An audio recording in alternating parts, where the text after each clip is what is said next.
If you want to attract something into your life, something good, something grand, something godlike, something prosperous, something of well-being, health, whatever it might be, if you want to attract that into your life, but you're talking about what's missing and thinking about what's missing, and you understand that what you think about is what expands, you will continue to expand more of what's missing, and you'll continue to attract what's missing in your life. I never talk about what's missing in my life.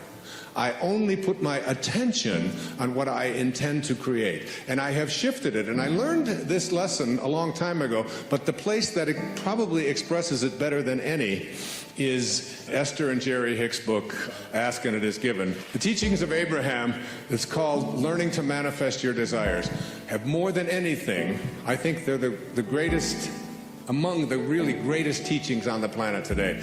And I know Esther and Jerry, I know them well, I've been with them on many occasions. It's about practicing this idea of not putting your thoughts on what is missing and shifting it to, it's on its way.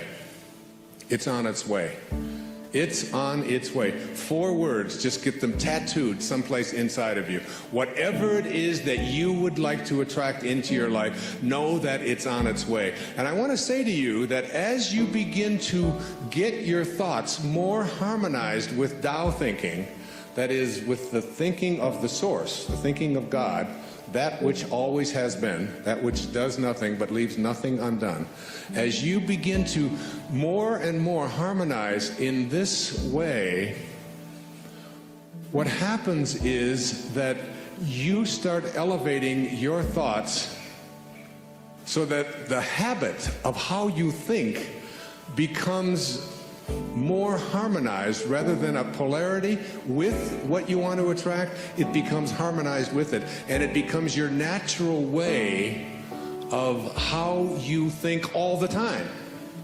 And you start then beginning to teach your children the same way of thinking, so you just catch them when they start saying things like, oh, with my luck it won't work out. Why have any of us ever learned to say, with my luck, and having it mean things aren't going to work out?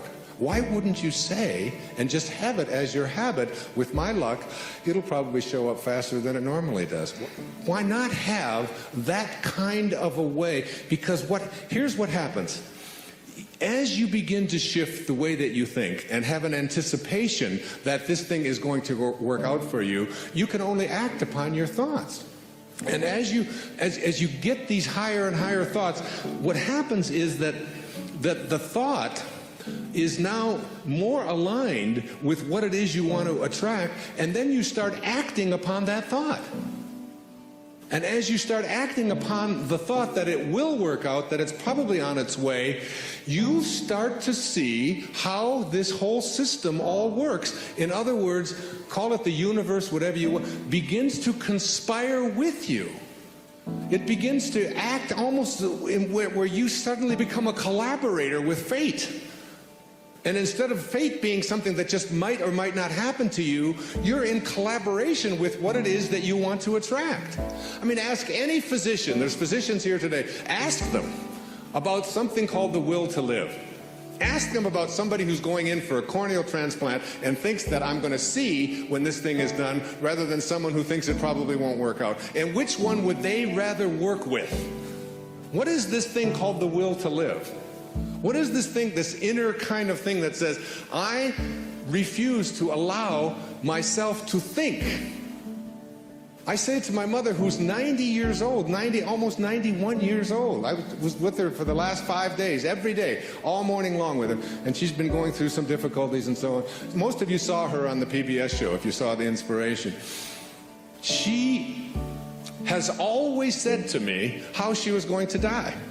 She said it to me when she was 60, what her death was going to look like, when she was going to die in her sleep, and it was going to be, it was going to be a peaceful thing, and she was going to do it when she was ready.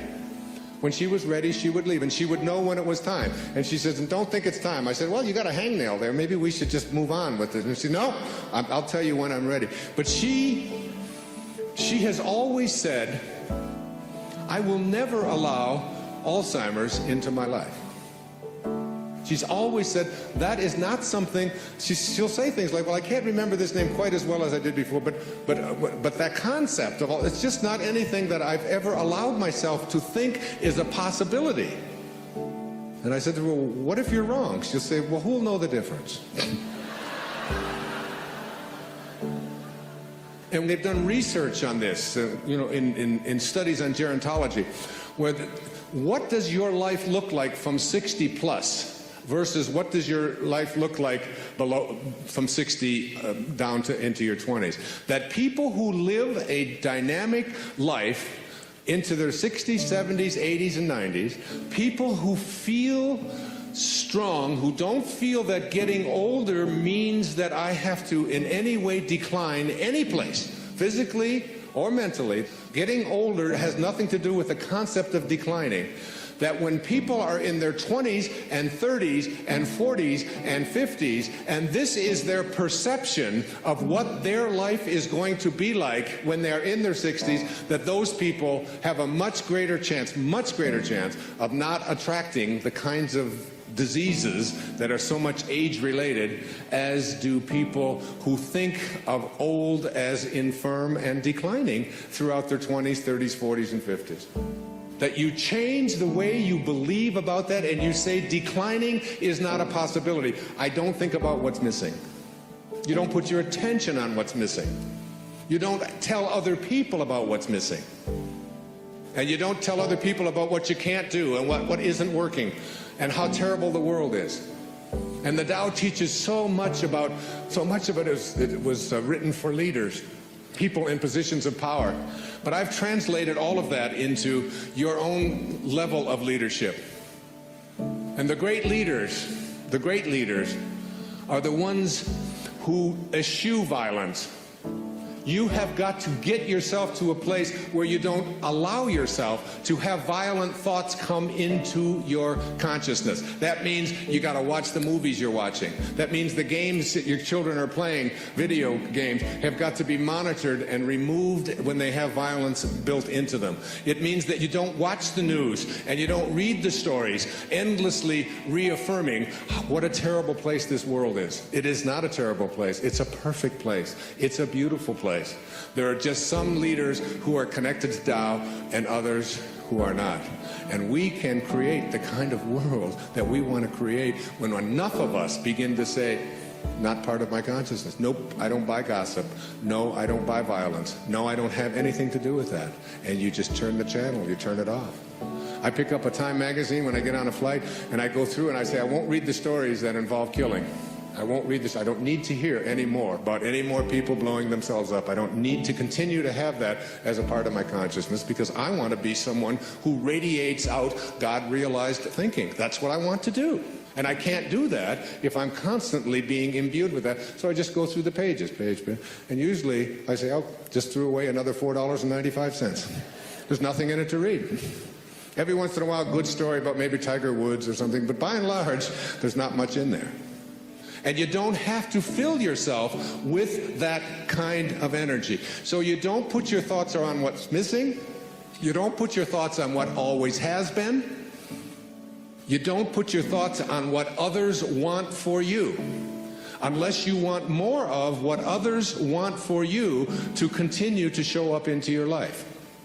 So that if you're having conflicts with anybody that's out there, you don't have to put your attention on any thought that is out of harmony with the relationship that you would like to have. It doesn't have to be. You can have a love story replace a hate story by just changing your thoughts in any moment of your life. As you'll see, some of you will see it this afternoon, as Katie works with some of you and does the work and teaches you to ask yourself these questions about how can you be sure? How can you be sure that that thought is true? Why not have a love relationship with your ex-husband or your ex-wife? Why not have a love relationship with your in-laws? Why not? Why not have it with everyone on the planet? Why not? Indeed, why not? Every moment of your life, this choice is yours. You can either be a host to God or a hostage to your ego.